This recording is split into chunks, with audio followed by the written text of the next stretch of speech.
먹고 사는 얘기보다 더 재밌는 패션과 패션 피플들의 진짜 이야기. 아무도 모르는 우리들만 아는 우리들의 이야기. B급 문화 전달자들이 전하는 진짜 레알 패션 스토리. 패션쇼 시작합니다. 안녕하세요. 패션쇼의 DJ 강 DJ 강홍민입니다.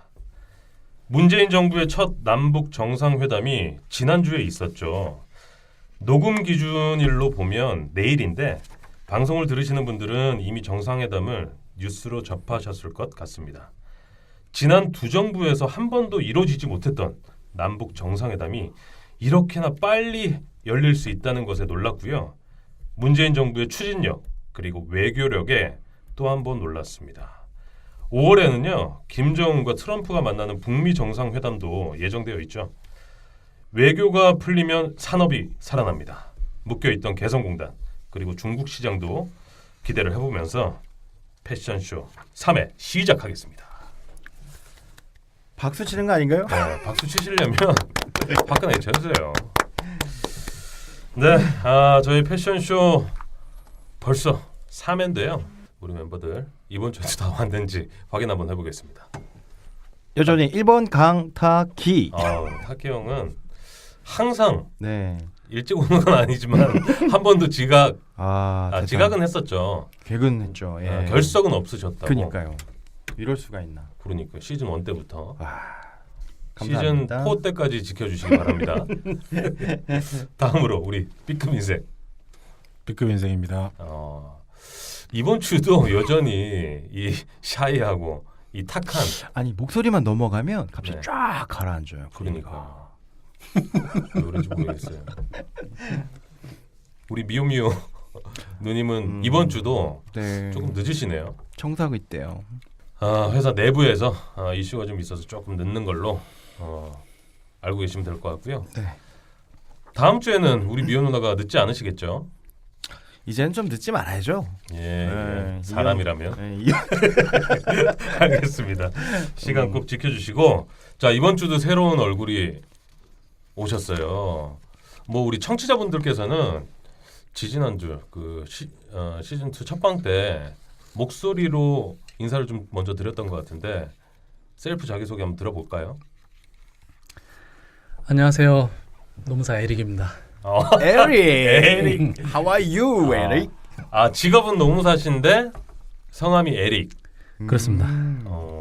반갑습니다. 네, 반갑습니다. 저희 그 첫 방송 때 그 전화 연결을 한번 하셨었죠? 맞아요. 기억나요. 집에 가는 길에. 예. 원래 그 출연하기로 하셨다가 까맣게 잊은 채 그쵸. 어떻게 깜빡 잊냐 방송. 집으로 가는 기차를 타고 가는 도중에 저희가 전화를 해서 연결을 잠깐 했는데 그때 진짜 뭐 약속을 잊으셨던 거예요? 아니면 개인적으로 좀 너무 피곤해서 그냥 집으로 갔던 거예요? 제가 약속을 잊었죠. 근데 제가 솔직히 말씀드리면 예. 그때 그 이제 초대해주신 이제 전화를 받고 네. 달력에 바로 적었거든요. 근데 그거를 일주일 뒤에 있는 수요일에다 적은 거예요. 그래가지고 가끔 그런 실수합니다. 수요일인 것만 기억하고 그 다음 주 수요일에 적어놓고 저는 까마득히 잊고 있다가 죄송합니다. 네. 뭐 그때도 이제 사과를 하셨지만 또 오늘 이렇게 얼굴 보고 스튜디오에서 이렇게 같이 방송할 수 있어서 개인적으로 좀 반갑습니다. 네, 반갑습니다. 예, 열심히 해주실 거죠? 그럼요. 예. 네, 우리 B급 인생 한 주 동안 어떻게 지내셨어요? 그냥 뭐 잘 지냈습니다. 아니 근데 개인적으로 좀 궁금한 게 컨셉은 이렇게 계속 가실 거예요? 아니면 중간에 한번 바꾸실 의향이 있으세요? 글쎄요. 들으시는 분들이 좀 궁금해하셨으면 좋겠는데 별로 관심이 없으실 것 같기도 하고. 아니, 궁금할 거예요. 앞으로도 기대를 좀 해보겠고요. 타키 형. 네. 가장 말 잘하고 방송 잘하는 우리 타키 형. 예, 결석은 안 했습니다. 한 주간 예. 어떻게 지내셨는지. 전 사실은 이상하게 요즘 한 주가 예. 정신 차리면 방송, 정신 차리면 방송이에요. 어떻게 지나는지 모르게. 방송을 많이 하세요? 아니요. 일주일에 한 번인데. 우리 패션쇼? 정신 차려보면 패션쇼, 정신 차려보면 패션쇼예요. 정말로. 그만큼 패션쇼에 많은 애착을 집중하고 있나 봐요. 가지고 있다. 라는 아무 의미 없네. 바빴습니다. 예, 네. 예. 좀 청취자들이 좀 궁금해할 이야기들 좀 해주셨으면 좋겠어요. 우리가 이 시간 내고 돈 내서 일주일에 한 번씩 모이는 거 아닙니까? 그러니까 청취자들 좀 궁금해하고 재미있을 만한 이런 에피소드를 네네. 한 주 동안 준비를 하시란 말이에요. 왜 나한테 그러니 너는? 아니 형이 내 앞에 있어서 알았습니다. 다른 분들도 좀 참고를 해주시고 네. 우리 에릭남도 에릭남 맞죠? 노엘이가 아니었어요? 예예. 에릭노님도 그렇게 좀 신경을 써주시길 바라겠습니다. 네, 신경 쓰겠습니다. 예, 그만 이제 반성하셔도 돼요. 네. 이제. 오늘 차분한 분 두 분이서 아주 그냥. 예, 아유 불안합니다 오늘. 자, 근황 토크는 여기까지 하고요. 바로 3회 패션 브리핑으로 넘어가 보도록 하겠습니다. 자, 이번 주 첫 번째 패션계 핫뉴스는 롯데백화점이 안양점을 매각한다는 뉴스입니다. 네. 롯데백화점이 영업 효율성 개선을 목적으로 안양점의 영업권 양도를 검토하고 있다고 밝혔는데요. 롯데백화점은 안양점과 평촌점의 상권이 겹쳐 안양점의 효율성을 개선하기 위해 영업권 양도나 임대업 전환 등을 검토하고 있는 것으로 전해졌습니다. 롯데 안양점은 지난 2002년 오픈했고요. 안양 1번가를 대표하는 대형 유통으로서 랜드마크 역할을 해왔습니다. 그런데 지난 2012년 롯데 평촌점을 오픈하며 상권을 나눠 먹었다는 지적이 제기됐었습니다. 현재 롯데백화점은 엔터식스 쇼핑몰을 포함해 다수 유통사업자를 대상으로 양도 관련 조율 작업을 벌이고 있다고 알려졌습니다. 네. 롯데백화점 안양점이 이제 매각에 들어갔다. 굉장히 오래됐어요. 안양점은. 아, 그래요? 예. B급 인생님 집 근처죠 여기가, 그죠? 집 근처는 아니고요. 예. 까칠하시네 오늘. 이게 문을 닫으면 그러면은 층당 50개 브랜드가 있어서 6층이면은 300명. 네. 고용 인원수 3명만 해도 900명. 아르바이트 1명씩만 해도 1,300명이네요. 어떻게 이렇게 가나? 안양이랑 평촌이랑 거리가 얼마나 돼요? 구상권에 안양역이 있고 예. 안양역에 딸린 게 안양점이에요. 그다음에 신도시민 평촌에 네. 있는 게 평촌점이죠. 사실은 그 브랜드 입점할 때 있잖아요. 네. 브랜드 입점할 때 그 유통에서도 조건을 걸어요. 음. 브랜드도 이제 입점을 하고 싶잖아요. 그래서 우리 롯데 명동에 입점하고 싶다. 그러면 오케이 들어오세요.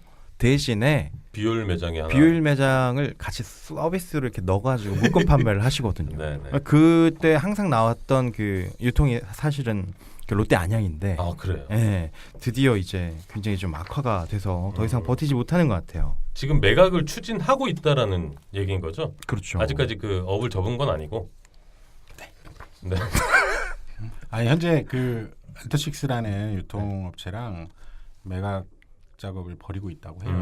근데 어떻게 결론이 날지는 아직은 확정된 건 없고요. 네. 엔터식스가 이랜드 아니요. 저기 가든파이브 아니요. 아닌가요? 이거 재밌다. 이거 살린다. 살렸으면 좋겠다. 왕십리 엔터시스. 있잖아요. 감사합니다. CGV 거기에서 이제 왕십리 그 엔터식스에서 그걸 많이 합니다. 시사회. 영화 시사회를 굉장히 많이 해요. 그 블루포스트 뭐 이런 작품들을 굉장히 많이 하고 용산이라는 이제 쌍두마차를 이루는 CGV로 알려져 있죠.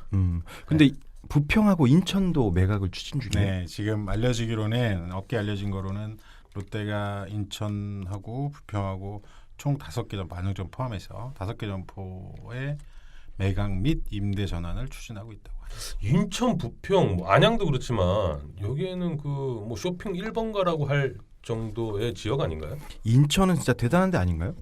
신세계 인천하고 더불어서?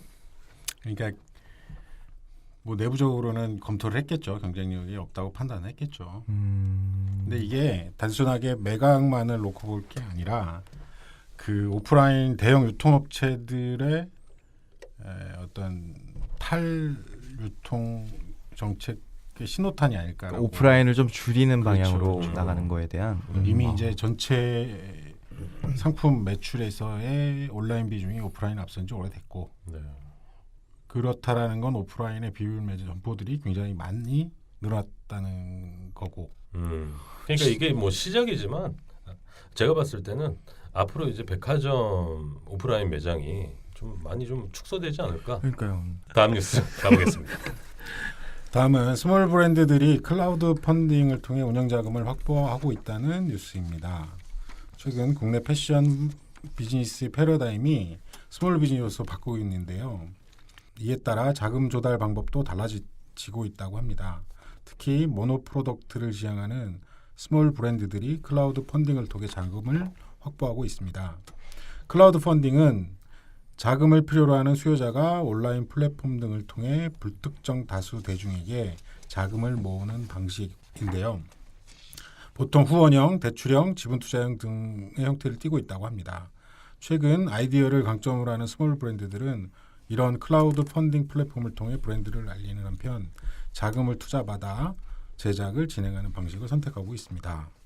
현재 국내 클라우드 펀딩 플랫폼으로는 와디즈, 오마이컴퍼니, 크라우디, 텀블벅 등이 있는데 패션 브랜드들에게 인기 있는 곳은 와디즈라고 합니다.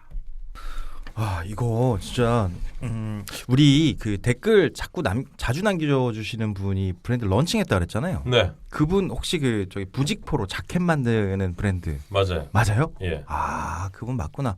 칸투칸에서 근무했던 디자이너. 네. 나와서 이제 오. 새로 이제 창업을 했는데 예. 크라우드 펀딩으로 지금 하고 있죠. 와디즈에 보니까 이분께 있더라고요. 그래요? 예. 그래서 그 부직포로 자켓을 만들어서 발수가 되면서 네.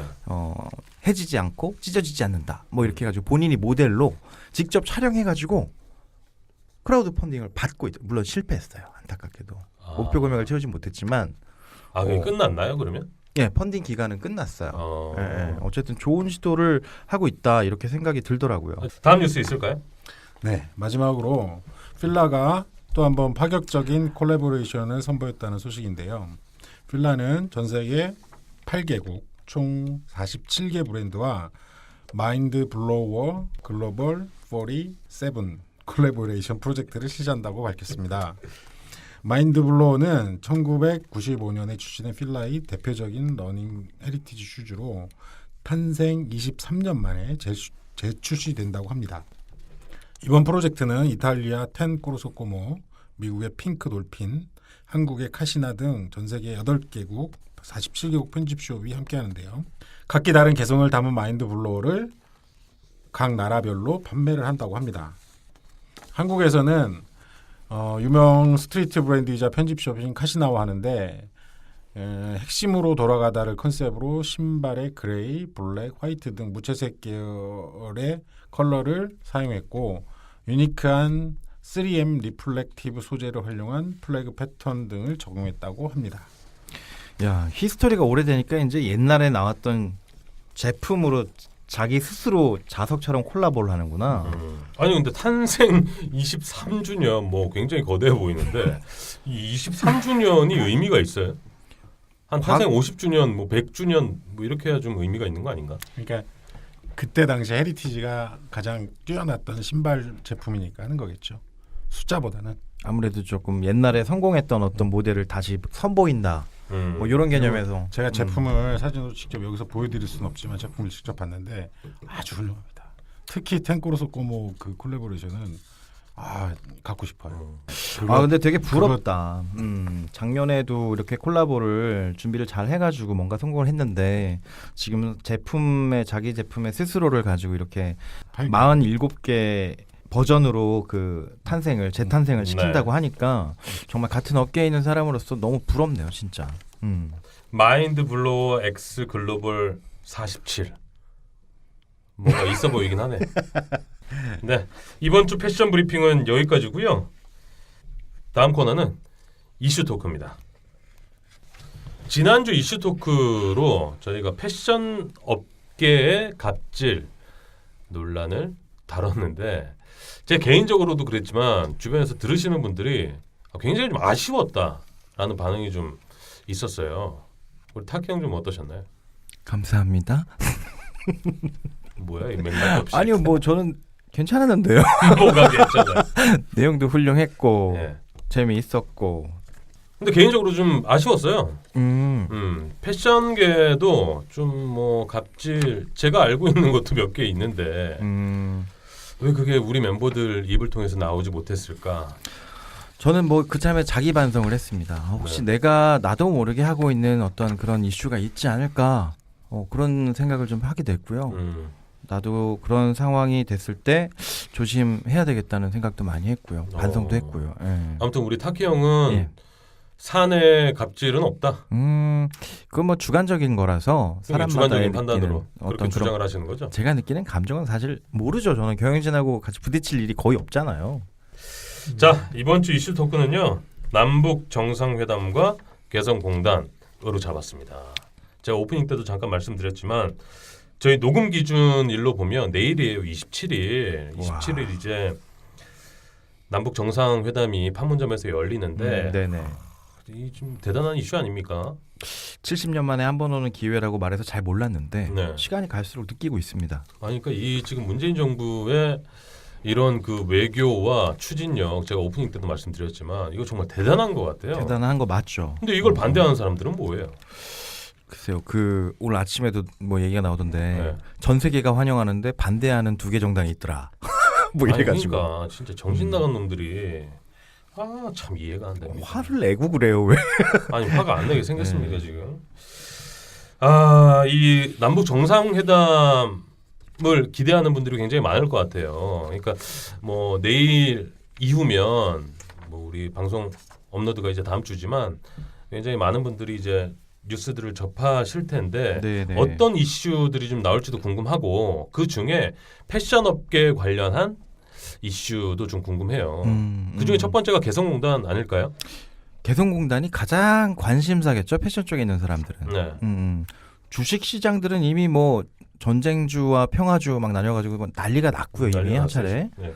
그 다음에 지금 다른 사람들은 그 지금 중단된 3년 됐나요? 지금 중단된 지가 개성공단이? 그렇죠. 2년 정도 됐죠. 예예예. 그 2016년 2월에 그 중단됐으니까 횟수로 2년 이제 조금 더 2년 3년 차 되네. 아니 놀랄만한 게 그쪽에 그 근무하고 있는 인원수가 얼마라 그랬죠? 몰라요. 취재를 안 했어요. 5만 5천 명이랍니다. 5만 5천 명. 5만 5천 명이었대요. 그럼 5만 5천 명이 다 우리 국내 인력인가요? 국내 인력은 아니죠. 노동자는 북한에 100%. 있는 분들이고 어. 기업주와 관리자는 이제 한국에 계신 분들이겠죠. 네. 아니 그 오늘 그 찌라시에 도는 거 보니까 왜 그 지난번에 개성공단에 입주했던 국내 기업은 중소기업이었잖아요. 네.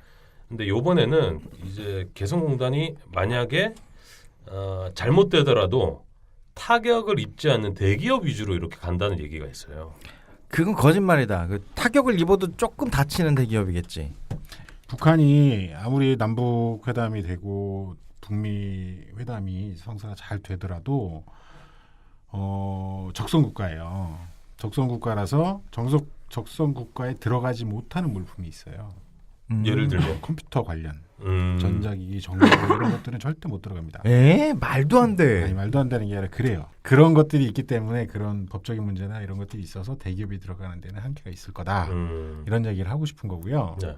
그래서 단순 수작업, 수공업 중심의 그런 산업들이 거기에 집적화된 거예요. 거기에. 그래서 근데 대기업도 관심이 있을 수도 있는 게 여기 평균 임금이 얼마나 그랬죠? $150. 150달러. 그 2016년 기준으로 $150입니다. 연. 야, 그러면은 아무리 올라도 월. 아무리 올라도 그러면은 20만 원이 안 된다는 얘기잖아요. 그렇죠. 월급이. 인도네시아 평균 임금이 25만 원인데. 그렇죠. 전 세계적으로 몇 손가락 안에 듭니다. 아직 뭐 베트남하고 그 옆에 있는 미얀마라든지 라오스라든지 뭐 이런 데들이 조금 더 싸기는 한데 여기는 이제 물류비나 이런 것들이 워낙에 많이 들고 그런 것들을 종합했을 때는 가장 우리나라의 최적의 그리고 가장 싼 그렇죠. 게다가 생산처라고 볼 수 있죠. 언어도 같잖아요. 그렇죠. 그러니까 개성공단 이제 뭐 그 묶여 있는 게 좀 풀리면 뭐 임금이나 이런 것도 재협상을 해야 되지 않을까 싶어요. 그래야 될 것 같은데 이거 너무 차이가 아니 나가지고. 그거 정부 차원에서 아마 로드맵을 다 세워놨을 거예요. 그러니까. 연간 그러니까 인상률부터 시작해서 다 있는데 그게 중단이 되는 바람에 그게 적용이 안 됐죠. 지난번에 개성공단 그 입주 기업들 있잖아요. 그 중에 이제 패션 쪽은 한 몇 % 정도 됐을까요? 거의 90% 이상 아닐까요? 90% 이상인가요? 그 정도는 아니고 그 정도는 안 되나요? 예, 전체 업체 중에 58%인 72개 업체가 섬유하고 패션 쪽. 절반이 넘는 네. 기업이 들어갔는데 그 기업들이 개성공단에서 빠지고 나서 지금 현재 업을 운영 중인 것도 파악이 되나요 혹시? 그 타격을 입은 데들은 사실은 중소 아주 작은 업체들, 네. 그러니까 흔히 말하는 프로모션 업체들은 타격을 굉장히 크게 입었어요. 그래서 업을 안 하시는 분들도 그렇죠. 망한 데들도 꽤 있죠. 있죠. 그분들 좀 그 자생할 수 있게 좀 국가에서 좀 지원을 좀 해주면 안 될까 싶은데요. 아니, 일단은 국가에서 그거 협상을 계속 벌이고 있는 걸로 알고 있고요. 네. 그 보상금 협상 그리고 이제 보험 들어놓은 것들은 보험료가 터무니없이 낮아서 국가에서 지원을 해달라고 협상을 벌이고 있는 걸로 알고 있어요. 아니 그때 그 뉴스를 되짚어 보면 얼마나 억울했어요. 그 강제로 하루 아침에 날벼락처럼 맞아요. 그 총 들고 그 북한군들이 들어와가지고 빨리 나가라고 짐도 제대로 못 싸고 트럭에 바리바리 그냥 손에 집히는 것만 몇 개 집어서 이렇게 나왔는데 얼마나 억울합니까? 억류될 수 있다는 불안감 때문에라도 그렇게라도 나오고 있는 게 그러니까요. 보였잖아요. 그렇죠? 그러니까 그분들을 좀 그 살릴 수 있는 이런 그 내부 정책도 좀 필요합니다. 그런 부분을 협상에서 좀 잘 풀어냈으면 좋겠어요. 거기서 개성공업지구에서 생산된 제품이 그 부자재가 60% 이상 남한의 소유 지분이 들어가면 메이드 인 코리아로 박혀 있었대요. 그 제품들이. 네. 그러니까 뭐 판매가도 사실은 그대로 유지할 수 있으면서 뭐 그런 게 여러 가지 좋은 조건인데 제가 하나 경험이 있는데 제가 아시는 분이 홈쇼핑을 준비하고 있었어요. 홈쇼핑을 준비하고 있었는데 그때 마침 그 남북 관계가 조금 안 좋았어요. 근데 홍수가 났네. 홍수가 났는데 그 물건을 가지고 오지 못하게 하는 거예요. 생산 공장에서 패킹까지 완료된 제품들. 예. 그래가지고 그 홈쇼핑 방송이 부러졌어요. 그분 망했어요. 제가 아는 지금 브랜드가. 뭐 하고 계세요? 지금은 다른 회사에 들어가서 일을 하고 계시는데 다행이다 그랬다. 사장이었거든요. 아니 어느 곳이라도 비빌 언덕이 있으면 살아날 수 있는 희망은 있습니다. 그만큼 또 불안한 그 부분이 있어서 맞아요. 그 항상 개성공단의 그 여건이 훌륭하다는 건 누구나 다 공감을 하는데 예. 그런 정치적 리스크 때문에 입주를 꺼려하게 되죠. 저는 개인적으로 개성공단을 한번 갔다 왔거든요. 진짜요? 네. 그럼 얘기 좀 그 해주세요. 선주교도 들렸다 오고요. 개성 시내 관광. 빨갱이가 여기 있었네. 북한을 갔다 왔어요? 네. 얘기 거기서 좀- 술도 사왔어요. 진짜. 들쑥주라고. 아니 그때 언제쯤 가신 거예요? 그 시간은 내가 정확하게 기억이 안 나는데 네. 어쨌든 한몇년 전? 2000년대 중반 정도에 갔던 것 같아요. 그 개성공단 열리고 얼마 안 있다가 네. 어떤 자격으로 가신 거예요? 취재하러 갔죠. 취재하러 가셨구나.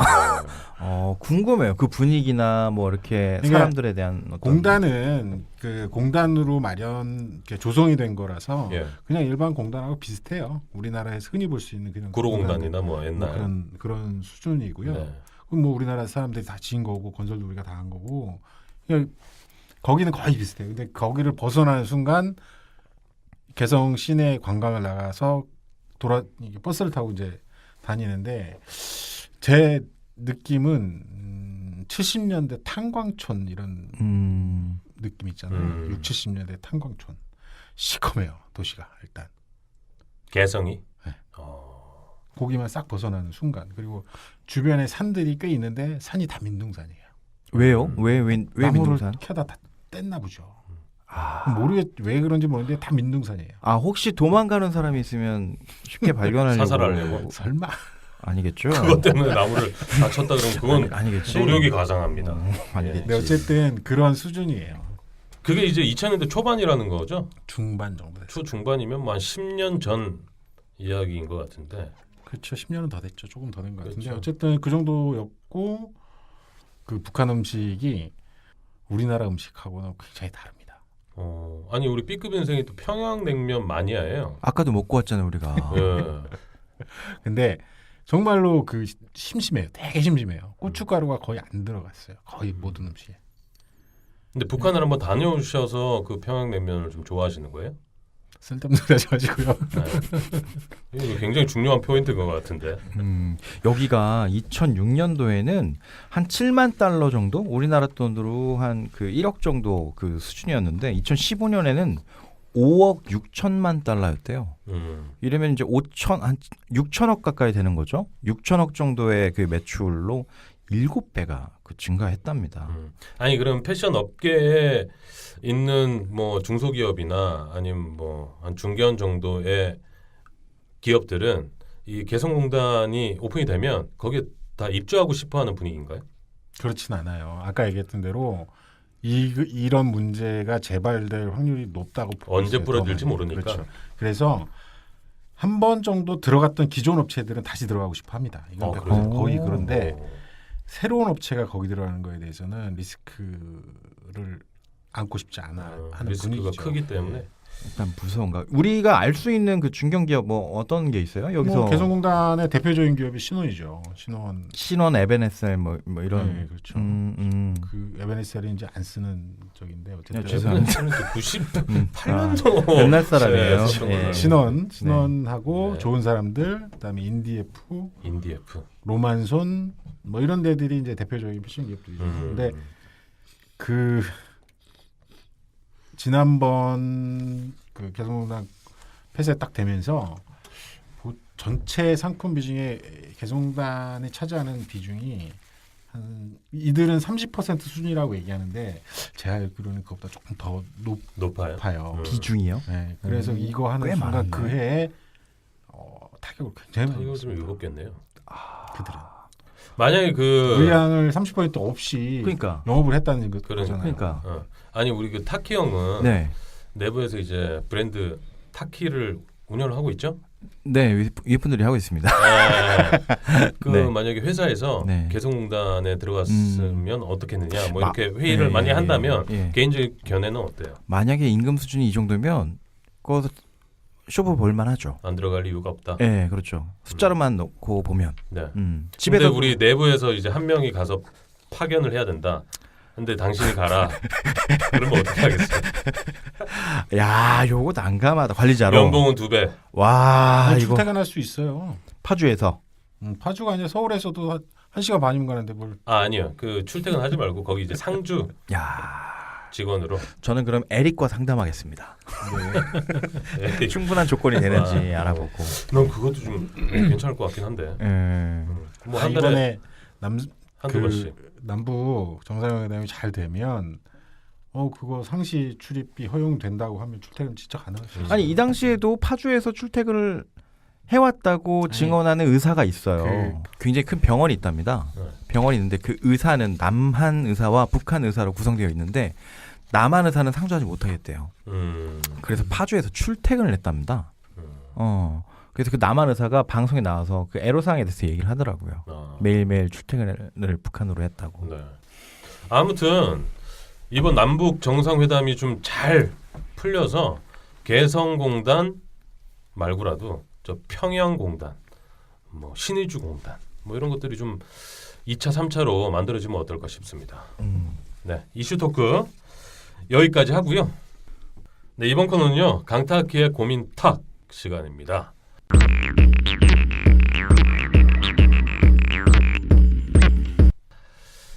시즌 2의 대표 코너라고 할 수 있는데요. 우리 타키 형, 네, 오늘은 어떤 사연이 준비되어 있습니까? 네 오늘의 고민탁 사연 남겨주신 분 아이디 돈 스파이크. 돈 스파이크? 그 유명한 작곡가? 예, 그런 줄 알았습니다. 예. 돈을 스파이크하고 싶은 분인가 봐요. 안녕하세요. 졸업 후 놀기도 그렇고 취업도 안 돼서 친구와 작은 사업자를 내고 온라인 쇼핑몰을 운영하고 있습니다.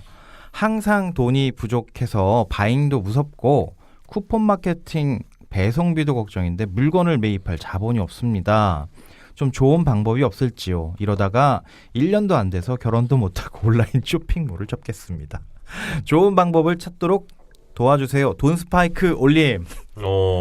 이분은 돈을 스파이크하고 싶은 게 분명합니다.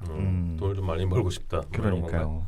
제가 마침 최근에 그 만나게 된 회사가 있어서 이번 그 고민하시는 분하고 소개를 그 해주는데 딱 적당할 것 같아요. 그래요? 네. 진짜 이- 고민 해결이네. 검색을 두 가지를 하시면 될 것 같아요. 네. 하나는 도매국, 도매국, 꼭 네, 꾹 네. 누를 때 꾹, 네. 도매국이란 걸 검색을 한번 해보세요.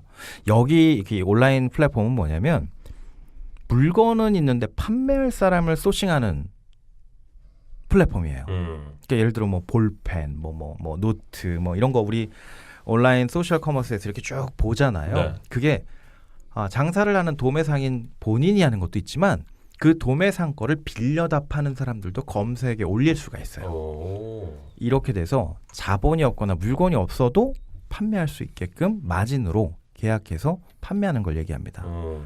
그리고 두 번째 그 검색어는 네. 샵플링. 샵. 샵 네. 플링. 온라인 샵 할 때 샵, 예. 플링. 이건 뭐냐면 통합 관리 솔루션 시스템이에요. 이걸 뭐라고 그러냐면 리셀러라고 하거든요. 네. 남의 걸 되파는 사람. 리셀러. 이 사람들에게 두 가지를 제공합니다. 또 하나는 뭐냐면 무료 교육. 5주의 교육을 마치면 아이디를 줍니다. 네. 이 아이디를 이용해서 도매국 상품을 끌어다가 자기가 팔 수 있는 거예요. 여의도에 지금 회사가 있는데요. 네. 이 여의도에서 5번 교육을 받으면 실제로 그 판매를 시작할 수가 있어요. 교육하는 사람이 제가 가봤어요. 예. 실제 월 매출 이상의 매출을 올리는 사람이 탑셀러로서 실전 교육을 해줘요. 네. 내가 어떻게 해서 상품을 끌어다 팔고 있는지 교육을 해주더라고요. 네. 그래서 여기 그 샤플링이라는 프로그램은 내가 올린 상품이 여러 개잖아요. 네. 그 상품의 가격을 한 번에 내 호스트 주소로 들어가서 로그인해서 고치게 되면 내가 올렸던 뭐 예를 들어 뭐 쿠팡에 올렸건 11번가에 올렸건 이베이에 올렸건 한 번에 수정이 다 돼요. 오. 놀랄만한 시스템 아닙니까? 그러네요. 그렇죠. 그래서 그 어떻게 일을 하나 봤더니 예를 들어 지마켓에서 장사를 하고 싶다. 네. 그러면은 계정 하나를 고정으로 사는 거예요. 월 회비가 25,000원이에요. 11번 가고 싶다? 그럼 또 25,000원이에요. 그래서 내가 거래할 곳을 여러 개 걸어놓고 낚싯대처럼 월 회비를 지급하죠. 그 돈을 벌면서 샤플링이라는 네트워크 서비스를 제공하는 거예요. 한 번에 고칠 수 있게. 네. 그래서 돈스파이크님은 일단 이 2개 정도의 그 검색을 한 다음에 이 플랫폼을 이용해서 그 장사를 하시면 도메인 등록비만 사용하시고도 남의 물건으로 장사를 할 수 있습니다. 도매국이랑 샤플링. 그렇습니다. 이 두 사이트를 참고하시면 될 것 같은데. 네네. 이 강타키의 고민타기 시즌 1 때 그 강타키의 이거 알아요. 이거 알아요. 네네. 이거랑 맞죠. 좀 비슷하게 흘러가는 것 같아요. 아 진짜요? 그래서 제가 아. 지난주에도 좀 그 주문을 좀 드렸는데 네. 요 코너를 조금 더 재밌게 해주세요. 그래요. 예. 그리고 B급 인생도 여기에 좀 참여를 해주세요. 너무 혼자서 끌고 가니까 힘들어. 힘드실 것 같기도 하고 유익하지만 재미가 조금 반감되지 않았나 이런 의견 노력하겠습니다. 드리면서 강타키의 고민탁 이번 주도 유익했습니다. 네, 이번 코너는요 시즌 2에 처음으로 선보이는 코너인데 에릭의 바른 회사 생활입니다.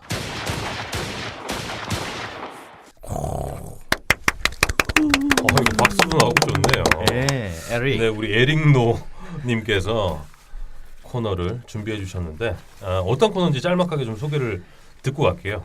네, 알겠습니다. 그 이제 법학계에 보면 유명한 격언이 하나 있어요. 네. 권리 위에 잠자는 자는 보호하지 않는다. 권리 위에 잠자는 자는 보호하지 않는다. 그래서 이제 이 법학 법률 제정의 어떤 기본적인 근간이 되는 원칙인데 우리가 이제 법률을 몰라서 이거 어겼어요. 이런 변명은 법원에서든 어디서든 안 받아줍니다. 네. 몰라서 어기거나 위반한 거는 본인의 과실이에요. 또는 반대로 이제 권리 같은 경우도 네. 내가 이거 얻을 수 있었는데 찾을 수 있었는데 몰랐어요. 이런 거는 전혀 정당화된 변명으로 받아들이지 않거든요. 법에서는. 그래서 이제 우리 직장인들도 법에 분명히 그분들을 보호해주는 어떤 장치가 있고 그분들이 누릴 수 있는 어떤 혜택들이 있는데 그걸 모르고 넘어가는 것들이 너무 많거든요. 그래서 그런 부분들에 대해서 제가 여러분들께 이제 하나하나씩 알려드리는 그런 코너로 진행하고자 합니다. 예. 제가 설명을 들으니까 굉장히 유익할 것 같은데 네. 재미는 좀 없을 것 같아요. 어쨌든 그 귓구멍에 쏙 넣어놔야 될 아이템은 맞죠. 조금 이 좀 딱딱한 법 상식이지만 이걸 재밌게 좀 풀어주실 수가 있겠죠? 예, 최대한 한번 노력해 보겠습니다. 예, 기대 한번 해보겠고요. 네. 자, 첫 번째 코너니까 뭐 간단하게 이번 첫 코너의 주제 뭐 네. 어떤 걸 좀 다뤄주실까요? 아까 우리 방송 시작에 남북 정상회담 잠깐 예. 얘기하셨는데 예. 이제 저 문재인 정부 새로 들어오고 나서 남북 정상회담, 남북 관계뿐만 아니라 그 다음으로 가장 많이 바뀐 게 있다면 노동계입니다. 그렇죠. 그래서 저희 이제 올해 2018년도에 변경된 노동법이 굉장히 많이 있습니다. 네. 예, 이에 대해서 이제 중요한 것들만 일단 먼저 간단하게 좀 짚어보는 시간 오. 네. 갖도록 하고요. 자, 다음 해부터는 이제 한 가지씩 주제를 정해서 제가 여러분들 간단히 설명드리고 또 이제 궁금하신 사항들 질문해 주시면 제가 답변 드리는 시간으로 진행해 나갈 예정입니다. 알겠습니다. 좋다. 2018년도에 바뀐 노동법. 네. 뭐가 있을까요? 일단 첫 번째로 그 제가 지난번 시즌 1 때 나와서 그때 노동법 잠깐 얘기하다가 그러셨어요. 그쵸. 제가 준비해온 거 10%밖에 얘기 못했는데 그게 또 대부분이 또 연차휴가였어요. 그렇죠. 이번에 연차휴가가 굉장히 많이 바뀌었죠. 네.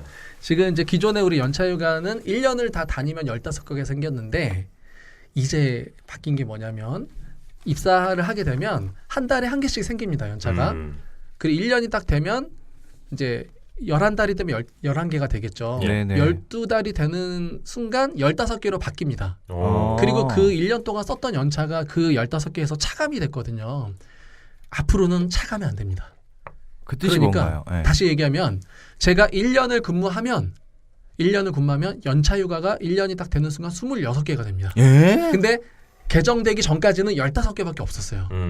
근데 이제는 11개가 플러스로 더 생기는 효과가 생긴 거죠. 그러니까 대박. 연차가 거의 2배 가까이 늘어난 거죠. 아, 입사한 지 예. 1년 된 사람만 적용되는 그렇죠. 건가요? 그렇죠. 1년 차가 대박이구나 그러면. 네, 그래서 이 법은 일단 적용 대상자가 어떻게 되냐면 2017년 5월 29일 이후에 입사하신 분들부터 와. 네. 2017년 5월 29일에 29일이면 입사한 조금 있으면 이제 1년 되네요. 그렇죠. 예.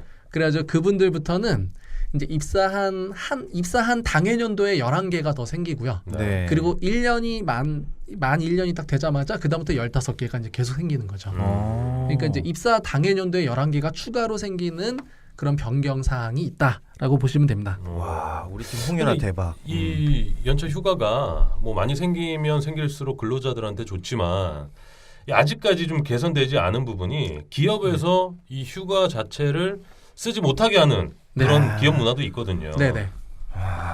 못하게 하지는 않잖아요. 근데 못하게 하는 회사 많이 있죠. 제가 현업에 이제 있으면서도 많이 겪어봤는데 말로는 쓰라고 하지만 네. 쓸 수 없는 분위기. 아니 그러니까 네. 너 이 휴가 쓰지 마라고 네. 하는 기업은 많지 않아요. 근데 분위기로 네. 야 그럼 그 일은 뭐 어떻게 하냐? 그렇죠. 눈에서 그럼 이제 못 눈에서 가고. 말하잖아 미쳤냐고. 심지어 국내 대기업들 대부분의 관행이 어떻게 되냐면 이제 남아 있으면 노동법 걸리잖아요. 예. 이제 보상을 안 해주거나 하면, 그러니까 연차를 신청해요. 하고 나와서 일을 해요. 그런 회사들 굉장히 많이 있어요. 그러니까 그런 개가 부지런해. 생기는 거 있어요. 그럼요. 아 그래요. 참. 근데 그럴 때 이제 뭐 그 회사 분위기가 기업 문화가 그렇게 좀 안 좋게 자리 잡혀 있는 네, 기업의 신입 사원들은 네네. 뭐 어떻게 좀 대처를 해야 될지. 아니 이거는 뭐 대처라면은 뭐 다른 건 없어요. 이제 좀 감수해야 될 부분은 그런 분위기를 본인이 이제 극복하고 예. 자기 권리를 아까 제가 말씀드렸죠. 잠자면 안 돼요. 자기 권리를 청구해야 됩니다. 아 개인의 몫으로 돌리는 건가요? 그런 건 아니고 네. 이제 본인이 연차 휴가를 뭐 쓰고 못 쓴 거는 정확히 집계가 되니까 자기가 쓴 연차 일수는 정확히 기록을 해놓고요. 네. 이제 자기가 쓰지 못한 연차 휴가 몇 개인지 다 알 거잖아요. 네. 그 정확히 기록해놓고 이제 본인이 기록하든 뭐 기억하고 있다가 그게 이제 사라지기 전에 보통 이제 퇴직할 때가 될 텐데 퇴직할 때 주세요라고 하면 끝납니다. 주세요라고. 그러니까 회사가 야 너 안 썼잖아 이런 거 그냥 뭐 굳이 대꾸할 필요 없어요. 주세요 했는데 안 주잖아요. 네. 그러면 조용히 노동부로 가시면 됩니다. 두벅 걸어가면 되네요. 네, 가시면 되고 그 힘들다 하면은 이제 에릭 노에게 오시면 네. 제가 친절히 상담해드리죠. 야, 예. 임원분들 듣기 참 불편한 방송이네. 아니 근데 요즘에는 그 워라벨 기업들도 굉장히 많이 뜨고 네. 그 근로자들이 조금 더 편하게 즐겁게 일할 수 있는 그런 기업 문화가 중요하잖아요. 그럼요. 그러니까 좀 바뀌어야 될 문화고 개선돼야 될 그 기업들의 네. 뭐 이런 안 좋은 뭐 맞습니다. 이런 것들은 차츰차츰 하나씩 개선해 나가는 게 바람직하다고 봅니다. 네. 그 연차휴가 하나에도 사실 굉장히 많은 쟁점이 있고 궁금한 사항들이 있는데 그런 자세한 내용들은 제가 다음에 계속 할 거니까. 할 거니 그때 알겠습니다. 말씀드리도록 하고 그 다음으로 또 중요하게 바뀐 거 하나 또 소개해드릴게요. 네. 산재보험에 대한 얘기인데 기존에 우리 직장인분들 정말 열심히 회사를 위해서 헌신하셨는데 업무상 이유로 이제 다치셨을 때 예. 예. 이제 산재를 받는 게 이제 당연하겠지만 그동안 출퇴근 중에 재해가 나거나 사고가 나거나 한 거는 보상을 못 받았어요. 그렇죠. 근데 앞으로는 출퇴근 중에 재해도 보상을 받습니다. 와우. 산재보험으로 보상을 받습니다. 심지어 이게 이제 제정될 때 좀 논란이 됐던 게 뭐냐면 보통 우리 직장인분들 출퇴근 중에 이렇게 뭐 마트를 들린다거나 우리 아이들 학교 데려다주고 하잖아요. 예. 네네. 아니 그럼 출근 중에 곧바로 회사로 오는 게 아니라 뭐 장 보고 오거나 또는 애들 데려다주고 오는 도중에 사고가 나는 거는 그거 회사 잘못 아니잖아. 뭐 이렇게 이제 좀 있었거든요. 근데 그러한 경로에서 다친 사고도 산재 보상을 해줍니다. 다만 정말 이게 일상적인 거 말고 이거 이제 뭐 이게 마트 장 보거나 아이들 이렇게 해주는 거는 자기 일상생활 속에 나오는 이게 반복적인 어떤 그런 경로이잖아요. 네. 근데 뭐 자기가 정말 전혀 이제 예상이 없던 뭐 친구를 만난다거나 뭐 어디 지방 멀리 간다거나 평소에 왕래하지 않던 뭐 친척 집에 간다거나 이런 건 안 되겠죠. 근데 이제 일상적인 출퇴근 경로에서 발생한 사고의 경우에는 앞으로는 산재 보상을 받을 수 있게 됩니다. 아니 저도 이 뉴스를 보고 의문점이 들었던 게 그 퇴근 시간에 그 시간적 기준이 있어요? 회사를 나가고 나서 몇 시간 안에 그런 건 없습니다. 없어요. 그거를 일률적으로 정하는 건 사실 현실적으로 불가능하죠. 그 증명도 근로자 직접 본인이 해야 되겠네요. 예, 그러면, 그렇죠? 근로자 본인이 해야 돼요. 아니 그 입증은, 저희 회사 직원 중에 그 집이 꽤나 멀어요. 지금 저희 회사가 이제 그 충정로거든요. 충정로에서 가양동. 네네네. 가양동이면 거리가 꽤 되죠. 그렇죠. 근데 거기를 이제 걸어서 퇴근하는 직원이 있어요. 네. 근데 그분이 이제 운동할 겸 버스나 뭐 지하철을 타지 않고 걸어서 한강 그 요즘에 뭐라 그러죠? 고수부지로 그러네. 한강 로를 따라서 둔치 뭐 이렇게 따라서 이제 집까지 걸어가는 분인데 그분은 뭐 퇴근 시간이 한 3시간 4시간 정도 돼요. 근데 그런 분들도 가다가 한 3시간쯤 지나서 집 앞에서 뭐 예를 들어 뭐 사고가 났다거나 그래도 이제 보상받을 수 있다. 그럼요. 가능합니다. 야, 책임져야 근데 돼요. 더 참 안타까웠던 건 다행히 이제 지금 개정돼서 다행인데 네. 이게 개정되기 전까지는 공무원들은 출퇴근 중에 재해를 이미 예전부터 해주고 있었어요. 진짜? 산재로 인정해줬는데 우리 일반 직장인들은 출퇴근 중에 재해를 산재로 인정 못 받은 거죠. 그래서 예전에 공무원들은 사람이고 뭐 직장인들은 뭐 동물이냐 뭐 이런 비판도 많이 했는데 이제 동일하게 보상받을 수 있게 된 게 참 다행이죠. 네. 민간 기업도 똑같이 네, 그렇습니다. 공기관처럼 네. 산재 출퇴근길에 뭐 산재는 보상받을 수 있다. 네, 그렇습니다. 네. 그리고 그 다음에 이제 뭐 다 아시는 내용인데 이제 최저임금이 이제 올해 정말 역대 기록적인 인상률을 이제 기록하며 올라갔죠. 그래서 17% 정도 작년 대비 올라가서 올해 최저임금이 7,530원입니다. 근데 이제 조금 있으면 또 내년도 최저임금이 결정될 예정이에요. 네. 근데 뭐 제가 예상하기로는 내년도에도 만만치 않게 올라갈 겁니다. 왜냐하면 이제 문재인 정부에서 공약으로 걸었던 게 이제 최저임금 1만 원이었기 때문에 네네. 1만 원이 되려면 해마다 1,000원 정도씩 올라가야 돼요. 네. 그렇게 되면 적어도 한 15%씩 매년 올라가야 되거든요. 그럼 내년에는 이제 8,000원대로 아마 최저임금이 인상될 겁니다. 8,000원 중반은 가겠구만. 네네, 그 정도 될 것 같고 물론 이제 뭐 지켜봐야 개인적으로 돼요. 지금 근로기준법이나 노동법을 다루고 네. 계시잖아요. 네. 우리 닉네임 뭐였죠? 에릭노. 네, 에릭노. 그 개인적으로 생각하실 때는 네. 이 최저임금이 어느 정도까지 올라가야 된다고 보세요? 저는 개인적으로 저도 최저임금 1만 원 이상은 찬성하는데 네. 사실 저는 조금 최근에 이제 이렇게 급격하게 올라가는 게 좀 무리는 아닌가 한 생각이 들어요. 왜냐하면 사실 이미 우리나라 대기업들은 이미 최저임금 미달하는 회사들은 거의 없어요. 이번에 최저임금 인상으로 인해서 피해를 본 가장 대표적인 분들이 이제 자영업자들, 그렇죠. 소상공인들이거든요. 소상공인. 근데 그분들이 사실 현실적으로 그 인상폭을 감당할 수 있다고 보기에는 좀 무리거든요. 맞아요. 그래서 저는 이제 당연히 1만 원 이상은 돼야 된다고 보는데 좀 이제 시간을 그래서 조금은 더 두고 갔어야 되지 않나 하는 생각을 합니다. 네. 구조적인 문제가 좀 해결이 돼야. 그렇죠. 그래서 이제 근데 다행히 그래도 이번 정부에서 그런 이제 소상공인들을 위한 지원책을 많이 이제 내놓기는 했는데 네. 사실 아직 현실적으로 좀 역부족인 건 맞아요. 네. 2018년 2019년 네. 계속 이제 문재인 정부 재임 기간 동안은 네. 1만 원으로 향해서 달려갈 텐데 네네. 이 최저임금을 지키지 않은 기업들은 뭐 벌금을 무나요? 어떻게 되나요? 최저임금을 지키지 않은 기업들은 지키지 않은 순간 즉시 임금 체불이 되는 거죠. 뭐냐면 최저임금은 이만큼은 무조건 줘라라고 하는 의무 사항이거든요. 네. 근데 최저임금이 7,530원인데 만약에 시급을 5,000원 줬다. 그럼 2,530원은 체불이 된 거예요. 네.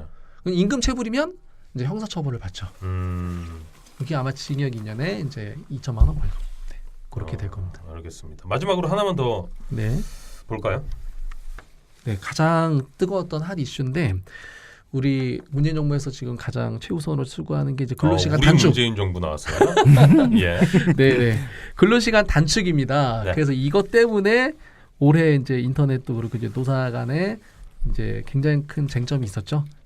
연장 근로시간이 단축되어서 앞으로는 기존에 변경 전에는 일주일에 최대 68시간까지 근무를 할 수 있었어요.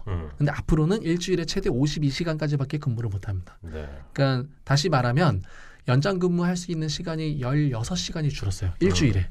일주일에 16시간이 줄었다는 건 무슨 의미냐면 이틀이라는 시간을 일을 못 하게 되는 거예요. 하고 싶어도 설사. 네. 그러니까 다시 좀 더 쉽게 설명드리면 예전에는 연장 근무를 평일에만 12시간까지 할 수 있다라고 이제 봤었어요. 예. 평일에만 주말 근무 빼고. 근데 앞으로는 휴일 근무를 포함해서 일주일 7일 동안 총 할 수 있는 연장 근로 시간이 12시간까지밖에 안 됩니다. 그러니까 야근 수당으로 받을 수 있는 한계점이 작아졌다는 작아진 거잖아요. 거죠. 그죠? 그 대신에 이제 가서 좀 뭐 여가를 보내고 이제 좀 너무 무리하는 근로자들을 좀 쉬게 해주려는 의도가 있는데, 근데 여기 뭐 또 맹점이긴 한데 이제 자기가 원해도 이제 일을 할 수가 없는 그런 상황이 이제 된 거죠. 이건 뭐야? 미호요. 미호는 노동부 가야 되겠네. 9시에 출근하면 그러면 7시에 퇴근해야 된다는 얘기잖아요. 그렇죠. 일주일에 12시간이면 하루에 1.5시간 정도? 평균? 지금 52시간이면 하루에 10시간 근무하는 거예요. 토 일을 그렇죠. 제외하면. 네네네, 맞아요. 그러니까 9시 to 7시인 거죠. 그러면 예, 거의 뭐 하루에 뭐 연장을 한다면 1시간에서 2시간 이상을 못 하는 이제 기준인데. 아니 근데 이 그 연장 근로 시간 단축이라는 이슈가 패션계에서도 이 통용이 될까요? 되죠. 됩니다. 아 그래요? 예. 이게 근데 이제 현실적으로 이제 뭐 준수할 수 있느냐 문제는 좀 다음 문제인데 일단 법률은 네. 강제로 적용이 되다 보니까 아니 근데 사실은 이 예. 주당 근로 시간이 사무직 일반적인 사무직에서는 큰 가치는 없지만 생산직에 있어서 굉장히 커요 이게. 예. 그렇죠. 가장 뭐 혜택을 볼 수 그렇죠. 있는 직군이 생산직일 것 같긴 한데, 아니 뭐 저 같은 경우야 저는 이제 기사를 쓰기 위해서 잠자기 전까지 고민하고 기획하고 이렇게 섭외하고 하는데 이런 거는 좀 어떻게 보상이 안 될까요? 그건 그냥 열심히 하는 겁니다. 사장님한테 문의해 보세요. 예, 알겠습니다. 유통이 제일 문제죠. 지금 그 인원 축소를 실제로 하고 있거든요. 네. 고용 시간을 넘기지 않기 위해서 고용 인원 수는 많아져야 되는데 최저임금이 높아지면서 고용 인원 수를 또 줄여야 되는 네. 이상한 아이러니가 있어요. 이게 이제 그 관점의 문제일 수 있어요. 그러니까 유럽 같은 데는 일요일날 과감하게 문을 안 여는 데들이 굉장히 많아요. 그렇죠. 그러니까 그들의 관점에서는 우리나라가 이상한 거고, 그럴 수 있죠. 우리나라의 관점에서는 그들이 이상하게 보이는 것처럼 관점의 문제일 수 있어요. 그래서 이런 것들이 일반적으로 이렇게 자꾸 통용이 되려면 그 관점의 변화나 이런 것도 또 동시에 좀 해야 되지 않을까. 알겠습니다. 그 오늘 네. 첫 시간이다 보니까 모든 쟁점을 다 톱업을 수는 네네. 없고 오늘은 이 정도로 하고 네네. 앞으로의 그 에릭의 바른 회사 생활 네. 어떤 각오로 좀 끌고 나가겠다. 짧은 각오, 네. 다짐 한마디 듣고 마무리하겠습니다. 저는 우리 패션 업계에 있는 직장인분들의 책상을 제가 옆에서 한 다리를 하나 더 잡아주는 심정으로. 책상을 아, 잡아준다. 예. 뭐 그럼- 어떤 의미죠? 우리 IF 때 예를 들어 보면 집에 퇴근을 일부러 안 하는 분들 많이 있었죠. 왜냐 집에 갔다 오면 책상이 빠지니까. 아. 우리 밥줄을 함께 지켜주는 심정으로 아. 제가 여러분들의 권리를 알려드리고 예. 함께 밥줄을 지켜주는 그런 역할을 하고자 합니다. 멋있다. 치세요. 코너 시작과 끝을 네. 박수로 마무리를 하네요. 대단합니다. 이 코너 기도 한번 해보겠고요. 네. 네, 에릭의 바른 회사 생활 다음 주인가요? 다음 달인가요? 어떻게 되죠? 예, 제가 지금 알기로는 일단 매월 예. 나와서 네. 예, 이렇게 하는 것으로. 뒷말을 흐리는데 매월 뭐 전화 통화를 하든지 아니면 네, 스튜디오로 네, 네. 직접 방문해 주셔서 네. 코너를 좀 잘 재미있게 이끌어 나가 주시면 좋을 것 같습니다. 네, 에릭의 바른 회사 생활까지 진행을 해봤고요. 패션쇼 3회 1부 마지막인데 우리 B급 인생이 끝인사 해주시고 마무리하겠습니다. 어떠셨어요 오늘? 아주 알찬 회사 생활 가이드였습니다. 임원이야. 취했어요? 알겠습니다. 자, 1부 마무리하기 전에 우리 또 에릭 형님께서 전해주실 말씀 있죠? 네. 패션쇼에 관심이 있는 분들은 팟빵 후기나 메일 등으로 의견 주시면 언제든지 반영할 수 있도록 하겠습니다. 그리고 팟빵 패션쇼 구독하기, 공유하기 잊지 마시고요. 메일 주소는 패션쇼2018@다음.net 패션쇼2018@다음.net입니다. 또 하나 있어요. 다음 쓰기가 그런 사람들은 지메일 패션쇼kr@gmail.com 다시 한번 패션쇼kr@gmail.com 다음 넷이나 패션쇼kr@gmail.com으로 연락 주시기 바랍니다. 많은 참여 부탁드립니다. 네, 메일 계정이 하나 더 생겼나 보네요. 오늘 생겼나요? 메일이 안 들어오는데 메일이 이 매일매일 계정 만드는 거 들어오나. 이거 습관이에요, 뭐예요? 아, 참. 아무튼 뭐 관심 있는 분들이거나 아니면 강타기의 고민탁 시간에 고민이 있다 하시는 분들은 저희 공식 메일로 사연을 좀 보내주시면 저희가 속시원하게 해결해 드리겠습니다. 타키 형. 네. 스포츠 마케팅 전문 기업 K4원, 트렌드 정보회사 크리에이티브 팩토리, 패션 전문 컨설팅, MPI 컨설팅, 이태리 헤어케어 전문 브랜드 셀리아누 럭셔리, 광고 대행 및 마케팅 랩트 기획, 콘텐츠 크리에이터 아이콘 TV가 패션쇼를 후원하고 있습니다. 네, 후원해 주시는 분들 너무 감사드리고요. 앞으로 후원해 주실 분들도 미리 감사를 드리겠습니다. 저희한테 뭐 마케팅이나 뭐 이렇게 홍보를 하고 싶다고 하시는 분들은 저희가 자체 제작으로 광고를 또 만들어 드리기도 하고 저희가 또 뭐 잘합니다 이런 거는. 연결 잘합니다. 예, 뭐 네. 사업하고 싶거나 아니면 뭐 어디 뭐 그 제작 업체가 필요하시다 그러면 네네. 우리 타키 형한테 연결 시켜드릴 테니까요. 문의해 주시고 패션쇼 3회 1부 여기까지입니다. 저희는 내일 다시 찾아오겠습니다. 감사합니다. 감사합니다. 감사합니다.